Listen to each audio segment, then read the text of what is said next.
आम्रपाली कौन थी? सबसे पहले आपको बताते हैं। आम्रपाली एक बहुत ही सुंदर कन्या थी जिसे समय के फेर ने नगर वधू बना दिया। आम्रपाली के जीवन की कहानी में बहुत उतार चढ़ाव देखने को मिलते हैं। इतिहास के पन्नों को पलटा जाए तो हर्यक वंश के संस्थापक राजा बिंबिसार भी आम्रपाली की सुंदरता के कायल थे। तो दोस्तों, आज की ये जानकारी बहुत ही इंटरेस्टिंग बनने वाली है, इसलिए इसे शुरू से अंत तक जरूर देखिएगा। और अगर आप चैनल पर नए हैं तो चैनल को सब्सक्राइब करें और वीडियो को लाइक करें। आम्रपाली की कहानी की शुरुआत वैशाली नगर से होती है। वर्तमान में बिहार भारत में स्थित है। अगर ऐसे में देखा जाए तो वैशाली वह नगर है जिसने संपूर्ण विश्व को सबसे पहले गणतंत्र का पाठ पढ़ाया था। इस क्षेत्र पर शासन करने वाले राजा महाराजाओं के साथ असीम सुंदरता की धनी नगर वधू आम्रपाली के किस्सों से इतिहास के पन्ने रंगे हुए हैं। आज से लगभग 2500 वर्ष पूर्व एक गरीब दंपति को आम के पेड़ के नीचे एक मासूम कन्या मिली। इसको यहाँ कौन छोड़ गया, इसका कुछ पता नहीं था। लावारिस के रूप में मिली इस मासूम और सुंदर कन्या को महानमन नामक एक सामंत ने पेड़ के नीचे से उठाया और अपने घर ले गया। क्योंकि यह आम के वृक्ष के नीचे पड़ी मिली थी, इसलिए इसका नामकरण उस सामंत ने आम के ही नाम पर आम्रपाली रखा। आम्रपाली जब युवावस्था में पहुंची तो वैशाली के सभी युवक उससे शादी करने के लिए तड़पने लगे। आम्रपाली इतनी सुंदर थी कि उसकी सुंदरता को देखकर लोग उसके पीछे खींचे चले आते थे। आम्रपाली के माता पिता के पास रोज सैकड़ों रिश्ते आने लगे। आम आदमी से लेकर राजा महाराजा तक, एक छोटा सा काम करने वाले व्यक्ति से लेकर व्यापारी तक, हर कोई आम्रपाली को पाना चाहता था। आम्रपाली के माता पिता के लिए यह बहुत ही दुविधापूर्ण और संकट का समय था, क्योंकि वह किसी एक को आम्रपाली के लिए चुनते तो वैशाली नगर में अशांति फैलने का डर था। इतिहास की सबसे खूबसूरत महिला के रूप में जानी जाने वाली आम्रपाली को जब कोई एक बार देख लेता तो फिर उसकी नज़र नहीं हटती थी। इतना ही नहीं, इसके बाद वह किसी अन्य औरत में दिलचस्पी ले ही नहीं पाता था। इसी बात से अंदाज़ा लगाया जा सकता है कि आम्रपाली कितनी सुंदर थी। आइए अब जानते हैं आम्रपाली वैशाली की सबसे सुंदर कन्या से नगर वधू आखिर कैसे बनी। आम्रपाली के माता पिता उसके विवाह को लेकर चिंता में पड़ गए, क्योंकि वह किसी से भी दुश्मनी नहीं करना चाहते थे। आम्रपाली की सुंदरता और विवाह से संबंधित समस्या का निराकरण करने के लिए वैशाली में एक बहुत बड़ी सभा का आयोजन हुआ, जिसमें आम्रपाली भी भाग लेना चाहती थी, क्योंकि उसे ये नहीं पता था कि एक नगर वधू का मतलब क्या होता है। आम्रपाली के माता पिता वहां पर जाने के लिए मना करते थे, लेकिन आम्रपाली नहीं माने और चली गई। इस सभा में हजारों की संख्या में युवाओं ने भाग लिया जो आम्रपाली से विवाह करना चाहते थे।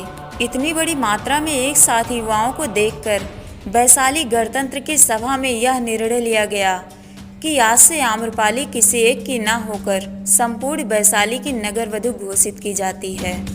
ऐसा करने के पीछे मुख्य कारण वैशाली गणतंत्र की एकता और अखंडता को बनाए रखना था। अगर किसी एक के साथ आम्रपाली का विवाह किया जाता तो ऐसा अंदेशा था कि राज्य में अशांति फैल जाती, क्योंकि अब आम्रपाली नगर वधू बन गई। अतः हर कोई स्वतंत्रता के साथ उसे प्राप्त करना चाहता था। इस तरह का निर्णय आम्रपाली को आजीवन नगर वधू और उसके पश्चात राज दरबार की नर्तकी बनाकर छोड़ दिया। आम्रपाली की जिंदगी नरक बन गई। वो उस नरक से न बाहर आ पाती थी, न किसी से कुछ कह पाती थी। इतना ही नहीं, आम्रपाली के लिए एक बहुत बड़े और खूबसूरत महल की व्यवस्था की गई, जिसमें उसकी सेवा करने के लिए दासियों को भी लगाया गया। आम्रपाली के महल में सभी सुख सुविधाएं थी, लेकिन उसके ऊपर लगा सबसे बड़ा कलंक वो कभी मिट नहीं सकता था। आम्रपाली के पास इतनी अधिक मात्रा में धन दौलत थी कि राजा महाराजा और बड़े बड़े व्यापारी भी उनसे उधार पैसे लेते थे। तो चलिए जानते हैं आम्रपाली और भगवान बुद्ध का संबंध कैसे हुआ। कहते हैं कि संतों के संपर्क में आने से बुरे से बुरा इंसान अच्छा बन जाता है। आम्रपाली के साथ भी ऐसा ही हुआ।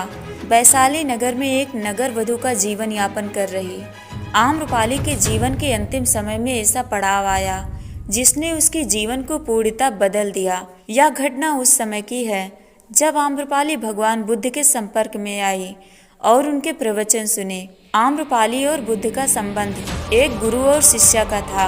एक दिन आम्रपाली महल में आराम कर रही थी, तभी उनके द्वार पर एक भिक्षुक भिक्षा मांगने के लिए आया। जब भिक्षा देने के लिए वह दरवाजे पर आई तो उस भिक्षुक को देखते रह गई। उस भिक्षुक के प्रति आम्रपाली के मन में प्रेम उमड़ आया। शायद यह वही क्षण था जब पहली बार आम्रपाली और बुद्ध का संबंध स्थापित हुआ। उस भिक्षुक के पीछे बहुत सारे भिक्षुक थे जिन्हें यकीन नहीं हो रहा था कि वह भिक्षा मांगने के लिए आम्रपाली की चौखट पर आए हैं, क्योंकि वैशाली नगर के रहने वाले भिक्षुक आम्रपाली को हीन भावना से देखते थे, आम्रपाली को एक वैश्या मानते थे। भिक्षा देने के पश्चात आम्रपाली ने भिक्षुक से आग्रह किया कि कुछ ही दिनों में वर्षा ऋतु प्रारंभ होने वाली है। मेरा आपसे आग्रह है कि इस समय अवधि में आप मेरे महल में ही ठहरें। युवक ने कहा, इसके लिए मुझे अपने स्वामी अर्थात महात्मा बुद्ध से अनुमति लेनी होगी।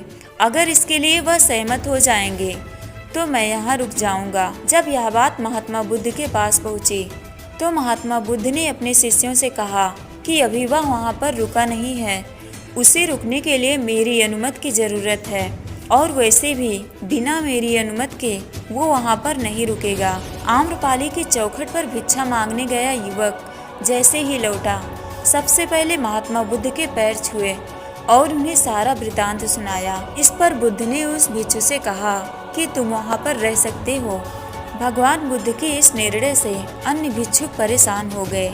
उन्हें यकीन नहीं हो रहा था कि बुद्ध इस तरह का निर्णय ले सकते हैं। बुद्ध से आज्ञा लेकर वह भिक्षु आम्रपाली के महल में 4 माह रहने के लिए चला गया। तभी बुद्ध ने अन्य भिक्षुओं को आदेश दिया कि तुम अपनी दिनचर्या का पालन करो। मुझे उस पर पूरा यकीन है कि उसके मन में कोई गलत भावना नहीं है।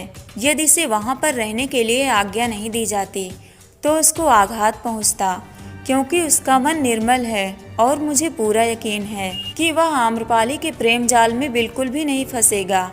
जहाँ तक मैं उसे जानता हूँ वो मेरे विश्वास पर अटल है। वो अपने आप को आम्रपाली के सामने कभी समर्पण नहीं करेगा। इतना ही नहीं, एक भिक्षु के लिए यह परीक्षा का समय था कि वह कितना अटल रह सकता है। हम सबको 4 महीनों का इंतजार करना पड़ेगा और यकीनन वह मेरे विश्वास पर खरा उतरेगा और लौट आएगा। वर्षा ऋतु चली गई। इसके साथ ही वह भिक्षुक महात्मा बुद्ध के पास लौट आया। अन्य भिक्षुओं ने देखा कि उसके पीछे पीछे आम्रपाली भी बुद्ध के शरण में आ गई। महात्मा बुद्ध के पास पहुंचकर सबसे पहले आम्रपाली ने उनको प्रणाम किया और उनसे आज्ञा मांगी कि वह भी भिक्षुणी संघ में शामिल होना चाहती है। साथ ही आम्रपाली ने यह भी बताया कि वह उस भिक्षु को अपनी तरफ खींचने के लिए हर संभव प्रयास किया, हर तरह के लालच दिए, लेकिन यह भिक्षुक थोड़ा सा भी विचलित नहीं हुआ।